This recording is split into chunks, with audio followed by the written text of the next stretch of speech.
نحمده ونصلي على رسوله الكريم اما بعد فاعوذ بالله من الشيطان الرجيم بسم الله الرحمن الرحيم رب اشرح لي صدري ويسر لي امري واحلل عقدة من لساني يفقهوا قولي نساؤکم حرث لکم، تمہاری عورتیں تمہارے لیے کھیت ہیں، کھیت زمین۔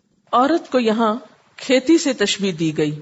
کھیت جو ہے ایک نہایت قیمتی اور پسندیدہ چیز ہوتی۔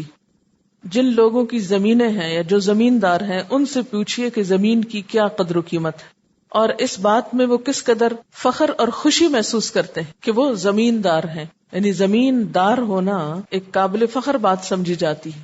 بہت سی خواتین اس لفظ سے افینڈ بھی ہوتی ہیں کہ ہمیں کھیت کیوں کہا گیا، لیکن اگر وہ کھیت والوں سے کھیت کی اہمیت پوچھے تو شاید ایسا نہ ہو۔ یہاں کھیت سے تشبیہ دینے کا مطلب یہ تھا کہ مرد عورت کو اہمیت دیں۔ ایک کسان اور کھیت کا تعلق کیا تعلق ہوتا ہے کہ وہ اسے حاصل کر کے خوش ہوتا ہے، آنرڈ فیل کرتا ہے۔ جب اس میں جاتا ہے یا اس کے پاس جاتا ہے تو خوشی محسوس کرتا ہے، یعنی حاصل کر کے بھی اور اس کے پاس جا کر بھی۔ پھر اپنی زمین اور اپنا کھیت یا اپنا گھر کیسا ہوتا ہے کہ جس میں جاتے ہوئے انسان کو کوئی شرم نہیں آتی، کوئی ڈر خوف نہیں ہوتا۔ مطلب یہ کہ کسی اور عورت کے پاس جاتے ہوئے یا اس سے ایسا کوئی تعلق قائم کرتے ہوئے ایک خوف محسوس ہوتا، مگر اپنی بیوی جو ہے وہ ایک طرح سے خوشی کا سبب ہے اور اس کے پاس جاتے ہوئے کوئی جھجک یا ڈر نہیں ہونا چاہیے۔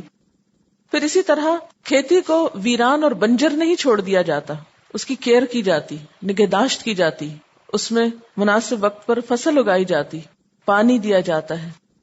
اس کے اندر اگر کوئی اور ایسی چیزیں اگائیں جو انوانٹیڈ ہیں تو ان کو نکال دیا جاتا ہے۔ پھر اسی طرح انسان اپنی کھیتی میں آزادی سے، بے تکلفی سے، خود مختاری سے جب چاہے جا سکتا ہے۔ فرمایا نساؤکم حرث لکم، تمہاری بیویاں تمہاری کھیت ہیں۔ فأتوا حرثکم، آؤ اپنی کھیتی کے پاس۔ انا شئتم، جہاں سے چاہو تم۔ انا کا مطلب کیا ہے؟ جس طرح، جہاں سے، جب، یعنی ظرف زمان بھی ہے اور ظرف مکان بھی ہے۔ کوئی وقت کی قید نہیں رکھی اور کوئی جھجک نہیں رکھی۔ اس آیت کے شان نزول میں دو طرح کی احادیث بھی آئی ہیں۔ نمبر 1، یہودی کہا کرتے تھے کہ اگر کوئی شخص اپنی بیوی کے پاس اس کے پیچھے سے آئے تو بچہ بھینگا ہوتا ہے، تو ان کے اس خیال کی تردید کی گئی اور یہ آیت نازل ہوئی۔ یہ بخاری کی روایت ہے۔ اسی طرح ایک دفعہ حضرت عمر نبی صلی اللہ علیہ وسلم کے پاس آئے اور کہنے لگے کہ میں ہلاک ہو گیا۔ آپ نے پوچھا تجھے کس چیز نے ہلاک کیا؟ کہنے لگے میں نے آج اپنی سواری پھیر لی۔ آپ نے کچھ جواب نہ دیا یہاں تک کہ یہ آیت نازل ہوئی۔ پھر فرمایا کہ آگے سے صحبت کرو یا پیچھے سے، مگر دبر میں یا حالت حیض میں مجامت نہ کرو۔ تو انا شئتم کا مطلب یہی ہے۔ اس سے مراد یعنی دبر میں جانے کی اجازت نہیں، لیکن رخ کوئی بھی ہو سکتا ہے۔ وقدموا لانفسکم، اور آگے بھیجو اپنے نفسوں کے لیے۔ قدموا کا لفظ قدم سے ہے، قاف دال میم اس کا روٹ ہے۔ قدم اٹھانے سے مراد ہوتا ہے آگے چل کے جانا۔ تو قدموا لانفسکم کا مطلب کیا ہے کہ اپنے لیے آگے بڑھاؤ، یعنی نمبر 1، عورت کے پاس محض سیر و تفریح کے لیے نہیں جاؤ۔ عورت کو جسٹ فار انجوائمنٹ مت سمجھو، بلکہ جس طرح کھیت میں محض تفریح کے لیے نہیں جاتے اور زمین کو ایسے ہی بنجر ویران نہیں چھوڑ دیتے بلکہ وہاں پر کچھ اگاتے ہو، اسی طرح بیوی کے ساتھ تعلق میں یہ بات سامنے رہے کہ اس سے اولاد بھی حاصل کرنا ہے۔ اپنے لیے آگے بڑھاؤ یعنی نسل کو آگے بڑھاؤ، یہ مراد ہے۔ دوسرا معنی یہ ہے کہ آخرت کی فکر بھی کرو، اپنی آخرت کے لیے آگے بڑھاؤ۔ کیا؟ یعنی اگر اچھے بچے ہوں گے تو صدقہ جاریہ ہوں گے، تمہارے لیے خوشی کا سبب ہوں گے، تو تمہاری آخرت میں تمہیں کام آئیں گے۔ یعنی بچوں کے نیک عمل جو ہیں وہ ماں باپ کے لیے صدقہ جاریہ ہوتے ہیں۔ اور اگر انسان اولاد کی اچھی تربیت نہیں کرتا اور محض اپنے نفس کی تسکین کے لیے شادی کرتا ہے اور اس کو آگے کی کچھ فکر نہیں، تو یہ طریقہ درست نہیں۔ اور ایک مطلب یہ بھی بنتا ہے کہ شادی محض ایک انجوائمنٹ نہیں، اور زندگی کا مقصد محض شادی کرنا یا مرد اور عورت کے تعلق کے گرد گھومنا ہی نہیں، یعنی زندگی صرف یہ نہیں کہ ایک عورت مرد کے بارے میں سوچتی رہے یا مرد عورت کے بارے میں سوچتا رہے یا دونوں ایک دوسرے کے خیال میں گم رہے اور اسی میں جئیں اور اسی میں مریں اور دنیا میں کوئی اور کام نہ کریں تعمیری طور پر، اور نہ آخرت کی کچھ فکر کریں، نہ کوئی بڑے مقصد کے لیے جئیں. تو مسلمان صرف ایسے نہیں جیتا. ٹھیک ہے، یہ دونوں کا تعلق جو ہے ایک فطری تسکین ہے، خوشی کا سبب ہے، گھر انسان کے لیے آرام اور سکون کا سبب ہے، لیکن سب کچھ صرف گھر اور دنیا ہی نہیں. قدموا لانفسکم، آگے کی بھی فکر کیا کرو، صرف یہی نہیں رہنا، آگے بھی جانا ہے. تو دو بڑے مطلب ہوئے. ایک تو یہ کہ عورت کے ساتھ محض ایک انجوائمنٹ کا تعلق نہ ہو بلکہ اولاد بھی ہونی چاہیے.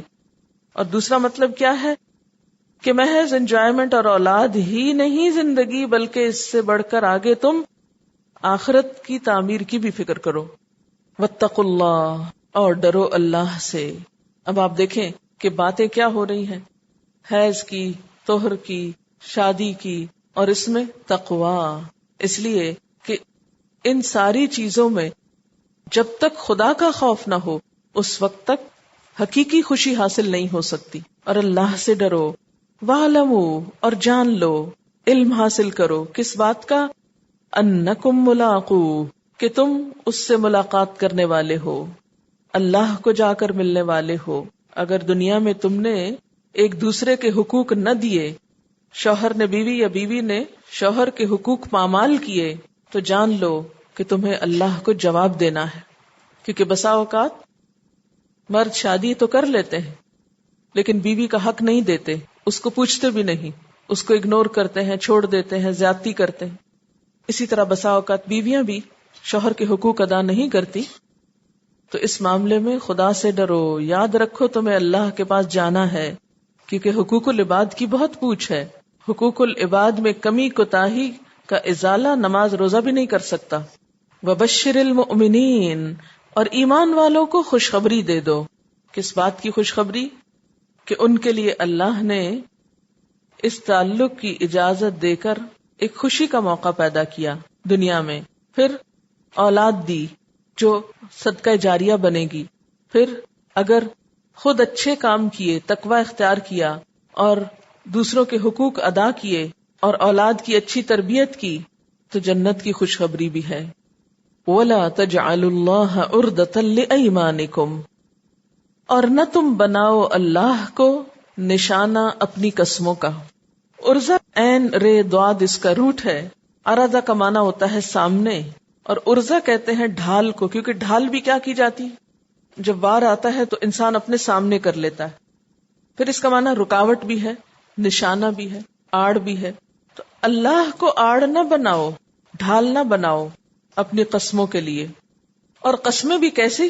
ان تبرو، یعنی اللہ تبرو، کہ تم نیکی نہ کرو گے، تقوی نہ کرو گے، لوگوں میں صلح نہیں کراؤ گے. یعنی اللہ تعالیٰ کی ہستی تو رحمان اور رحیم ہے، پھر اس رب کا نام لے کر، اس کے نام کی قسمیں کھا کر تم خیر سے رکو گے، تم نیکی کے کام نہیں کرو گے، یہ کیسے درست ہو سکتا ہے؟ یعنی اللہ کا نام لے کر نیکی مت چھوڑو، اللہ کے نام کی آڑ میں اچھے کام مت چھوڑو. اس کی مثال کیا ہے؟ اس کی مثال ایسے ہی ہے جیسے کوئی اللہ کے نام کی قسم کھا کر کہے میں تمہیں تمہارا حق نہیں دوں گا، میں تمہیں کوئی چیز نہیں دوں گا، مثلا میں تمہیں کبھی سلام نہیں کروں گا، یا یہ کہ میں فلاں لوگوں کے درمیان صلح نہیں کراؤں گا. فرمایا کہ مومن کی تو یہ شان نہیں ہو سکتی، ویسے بھی وہ اس طرح کے کام نہیں کرتا. کہاں یہ کہ وہ قسم کھا کر ایسی باتیں کرے. واللہ سمیع علیم، اور اللہ سننے والا ہے، جاننے والا ہے. یعنی اللہ تعالیٰ کے عظیم نام کو ایسی لایانی قسموں کے لیے استعمال کرنا تو ایسا ہی ہے جیسے مثلا کسی مچھر کو مارنے کے لیے ایک توپ چلائی جائے. یعنی اتنی پیٹی تھنگس پر، چھوٹی چھوٹی باتوں پر تم اللہ کے نام کی قسمیں کھاتے ہو، اور وہ بھی کام یہ کہ ہم نیکی نہ کریں گے. یعنی نیکی اور تقوی کے خلاف قسموں کے لیے ایسے پاک نام کو استعمال کرنا جو ہے یہ درست نہیں. واللہ سمیع علیم، اللہ سننے والا ہے، جاننے والا ہے. اس کا کیا مطلب ہے کہ جو تم کہہ رہے ہو، جو قسمیں بول رہے ہو وہ سنتا ہے، اور جو تم دل میں سوچے ہوئے ہو وہ جانتا ہے. یہ جو یہاں ایکسپریشن ہے نا ان تبرو، تو عربی زبان میں بعض حالات میں ان سے پہلے مضاف یا حرف لا کو حذف کر دیتے ہیں اور اس کو سیاق و سباق سے سمجھتے ہیں. یعنی کیسے پتا چلا کہ یہاں حذف ہے؟ کیونکہ کانٹیکسٹ یہی بتا رہا ہے. کیونکہ اگر ہم یہ کہیں کہ تم نیکی کرو گے اور تقویٰ کرو گے اور صلح کراؤ گے، تو پچھلی والی بات کا کوئی مقصد نہیں بنتا نا، کہ تم نہ بناؤ اللہ کے نام کو آڑ کہ تم نیکی کرو گے. اس کا کیا مطلب ہے؟ میننگ لیس سینٹینس ہو جاتا ہے نا. ایسی بہت سی مثالیں ہیں. تو کانٹیکسٹ سے پتہ چلتا ہے کہ یہاں پر لا حذف ہے. تو مراد اس سے کیا ہے کہ غصے میں آ کے ایسی قسمیں مت کھاؤ کہ میں فلاں کے ساتھ نیکی نہیں کروں گا، فلاں سے بولوں گا نہیں، فلاں کے درمیان صلح نہیں کراؤں گا. اگر کوئی ایسی قسم کھا لے تو کیا کرنا چاہیے؟ ایسی قسم توڑ دینی چاہیے اور اس کا کفارہ دے دینا چاہیے. پھر فرمایا لا یؤاخذکم اللہ باللغو فی ایمانکم، اللہ نہیں مواخذہ کرے گا تمہاری قسموں میں لغو پر. لغو کیا ہوتا ہے؟ لغو کہتے ہیں ایسا کام یا کلام جس کا کوئی فائدہ نہ ہو، بے فائدہ چیز. یہ ایسے ہی نا جیسے لوگوں کی عادت ہوتی ہے اللہ کی قسم یہ نہیں، یا عربی میں کہتے ہیں واللہ یہ نہیں، یا انگریزی میں کہتے ہیں بائی گاڈ. تو اب یہ ایسے ہی بس منہ سے نکالے چلے جاتے ہیں. دے ڈونٹ مین اٹ، ان کی کوئی نیت نہیں ہوتی، ارادہ نہیں ہوتا. تو اس پر کیا فرمایا گیا کہ ایسی چیزوں پہ تو اللہ نہیں پکڑے گا جو بلا ارادہ بغیر سوچے سمجھے اس طرح عادتاً نکل جاتی ہیں، تکیہ کلام کے طور پر تمہارے منہ سے نکلتی.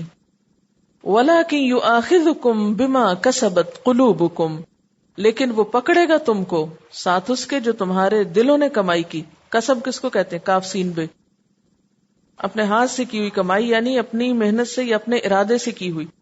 فرمایا جو تمہارے دلوں نے ارادتاً غلط کام کیا یا غلط قسم کھائی اس پہ تمہاری پکڑ ہوگی.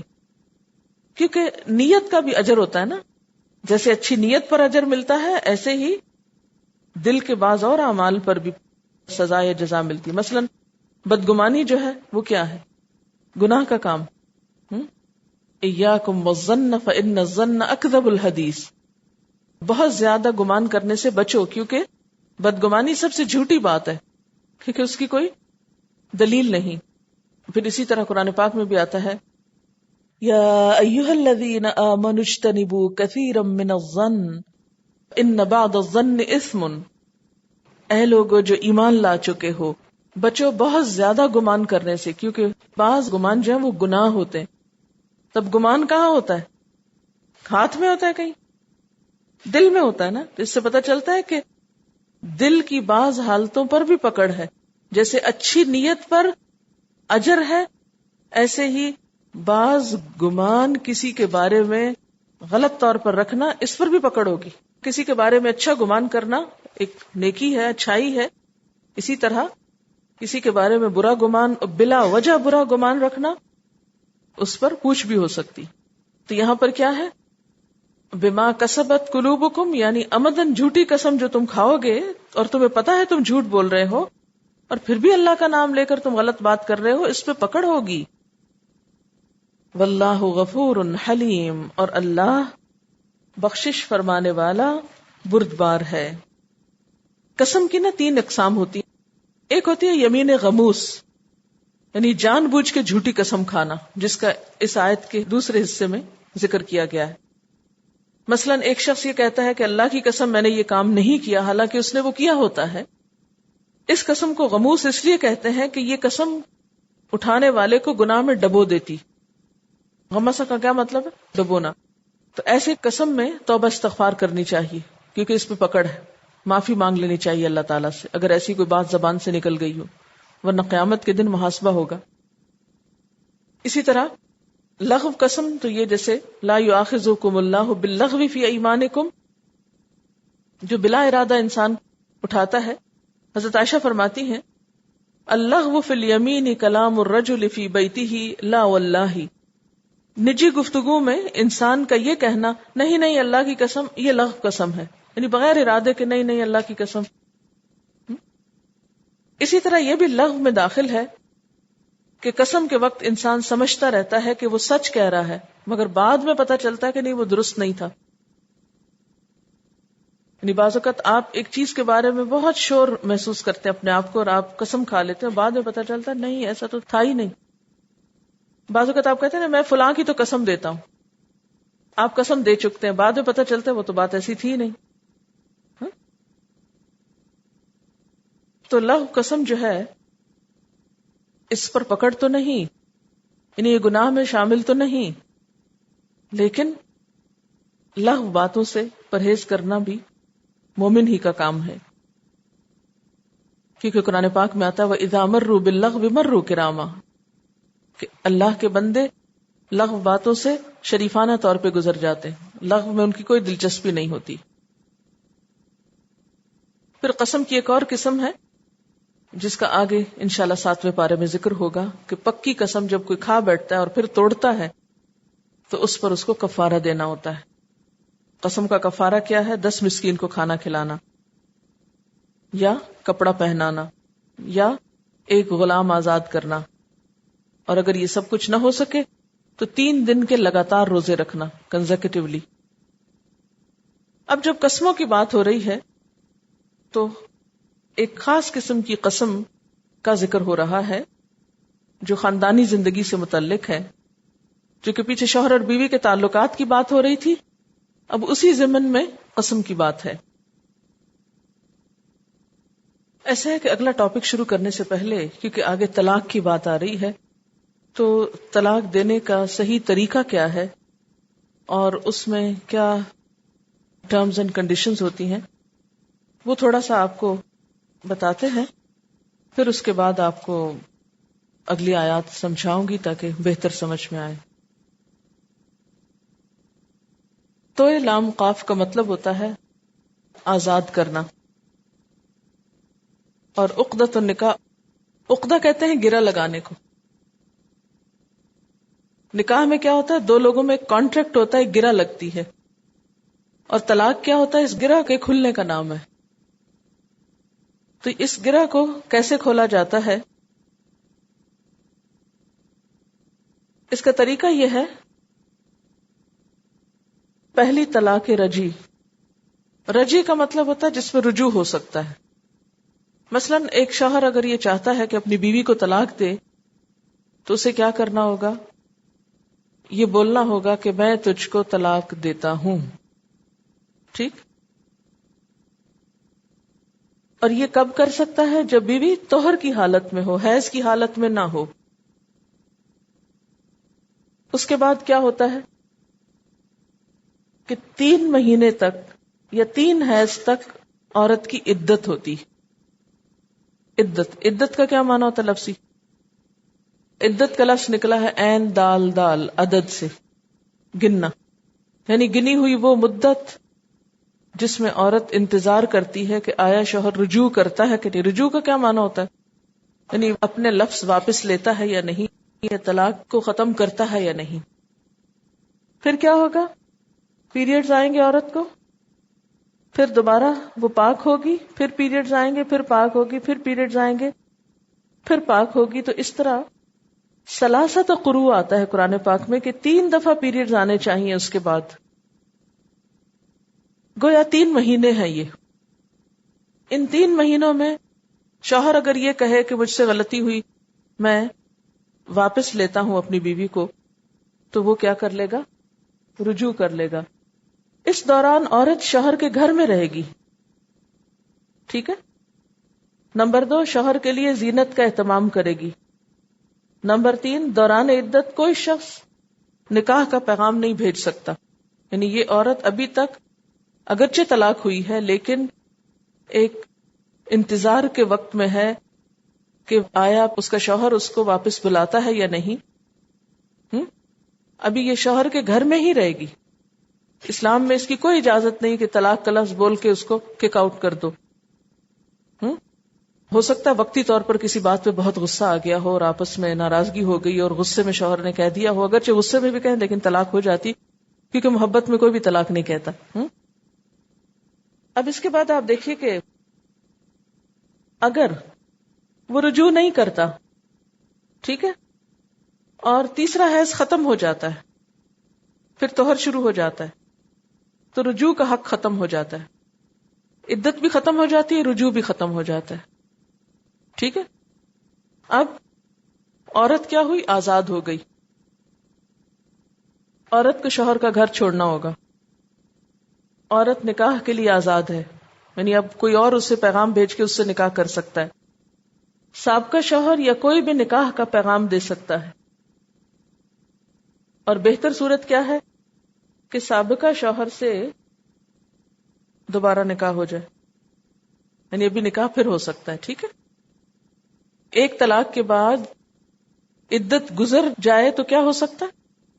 دوبارہ نکاح ہو سکتا ہے۔ اب ایک دفعہ ایسا ہوا، عورت کو طلاق ہوئی، پھر شوہر نے کیا کہ رجوع کر لیا، اب دوبارہ اس نے پھر یہی کچھ کیا، تو دوسری طلاق کا بھی سارا معاملہ ایسا ہی چلے گا۔ طہر کی حالت میں طلاق ہوگی، پھر حیض آئے گا، پھر طہر، پھر حیض، پھر طہر، پھر حیض، بس مدت ختم، رجوع کرنا ہے تو کر لے، نہیں کرنا تو عدت ختم ہو جائے گی، رجوع کا حق بھی ختم ہو جائے گا۔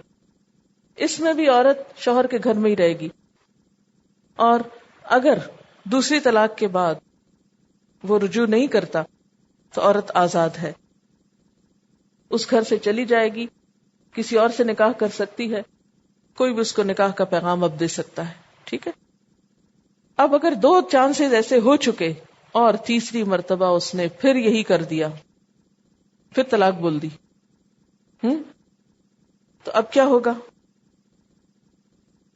تیسری طلاق جو ہوتی ہے رجی نہیں ہوتی، بائنا ہوتی، بائنا بین سے، بین کا کیا مطلب؟ جدائی، اب الگ ہو جائیں گے، اب کوئی رجوع کا حق نہیں۔ حالت طہر میں طلاق ہوگی، اس کا یہ مطلب نہیں کہ حالت حیض میں طلاق نہیں ہو سکتی، لیکن مستحب صورت یہی ہے کہ حیض میں نہ دی جائے، کیونکہ ابھی نا عذاب، وہ اذیت کی کیفیت ہوتی، بیماری کی کیفیت ہوتی، لہذا طہر میں ہی طلاق ہوگی، اور حیض میں بھی ہو سکتی ہے۔ بہرحال پھر کیا ہوگا؟ پھر اسی طرح 3 مہینے کی مدت ہوگی، اب رجوع نہیں کر سکتا شوہر، ٹھیک ہے۔ اب کیا کرنا ہوگا؟ اس عدت میں عورت شوہر کا گھر چھوڑ دے گی۔ دوران عدت کوئی بھی شخص اشارتاً نکاح کا پیغام دے سکتا ہے، کلیئرلی نہیں پروپوز کر سکتا، یعنی کوئی مینشن کر سکتا ہے، یعنی کسی دوسرے کے پاس یا کسی بھی طریقے سے۔ اب کیا ہوگا؟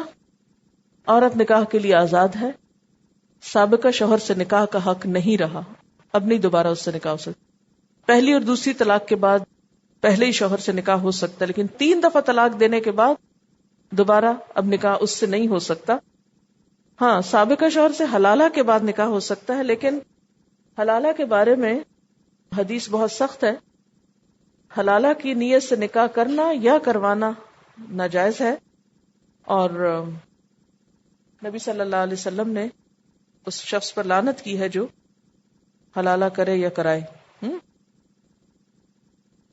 طلاق کیسے دی جاتی ہے؟ مثلاً اب میں مثال سے سمجھاؤں گی۔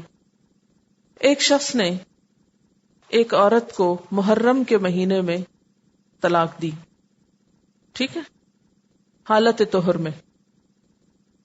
اب کیا ہوا؟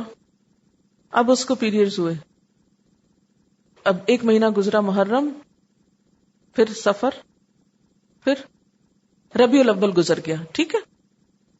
اب کیا ہوگا کہ ربیع الثانی کی بگننگ میں کیا ہوگا؟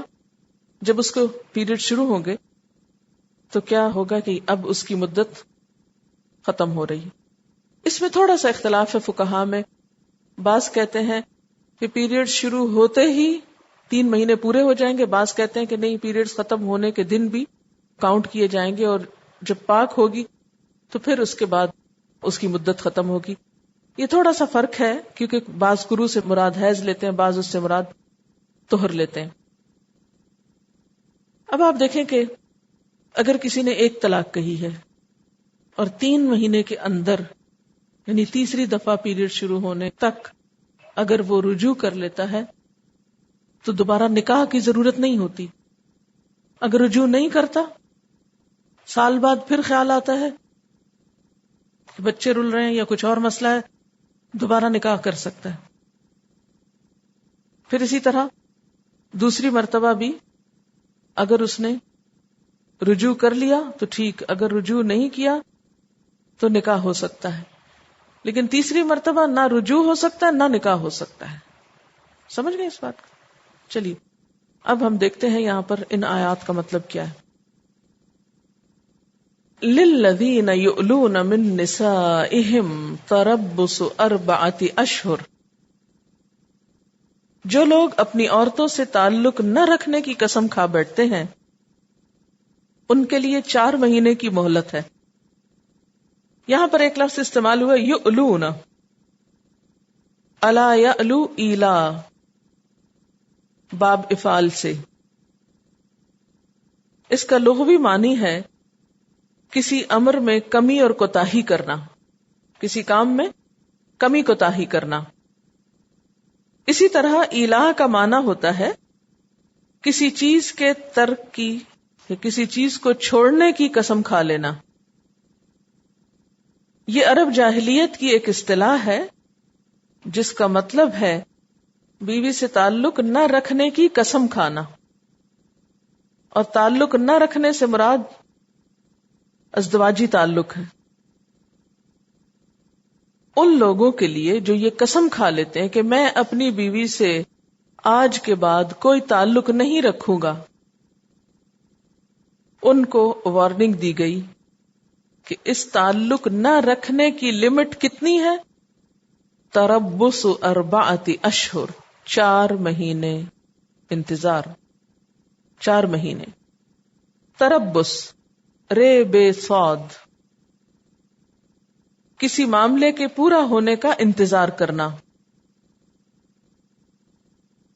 معینہ مدت کا انتظار،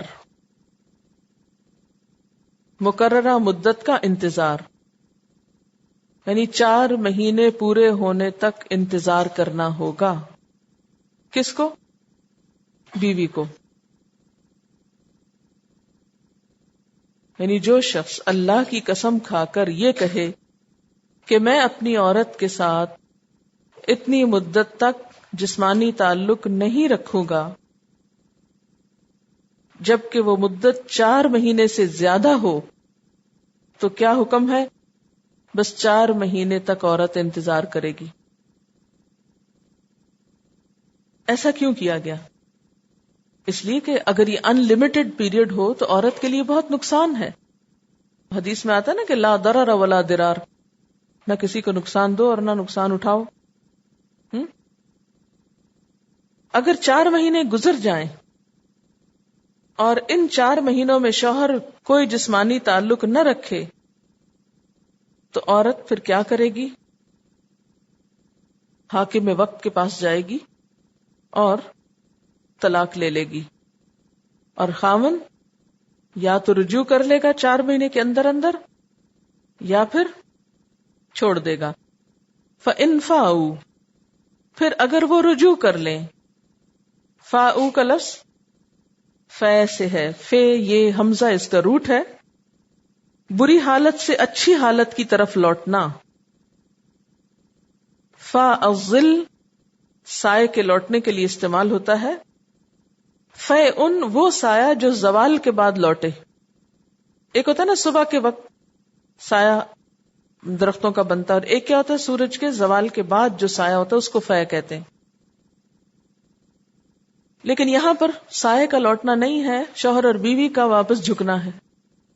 سایہ بھی ایسے گرتا ہے نا، تو اسی طرح رجوع کرنا کیا ہے کہ اپنی ضد ختم کر کے واپس لوٹ آنا. فَإِنَّ اللَّهَ غَفُورٌ الرحیم، تو بے شک اللہ تعالیٰ غفور الرحیم ہے، وہ انسانوں کی کمزوریاں سمجھتا ہے. کہ انسان ایک دوسرے پر ناراض ہوتے ہیں، غصہ کرتے ہیں، اپنی اس عادت سے مجبور ہیں، ان کو معاف کر دیا جائے. وآخر دعوانا ان الحمد للہ رب العالمین. سبحانک اللہم وبحمدک نشہد ان لا الہ الا انت نستغفرک ونتوب الیک.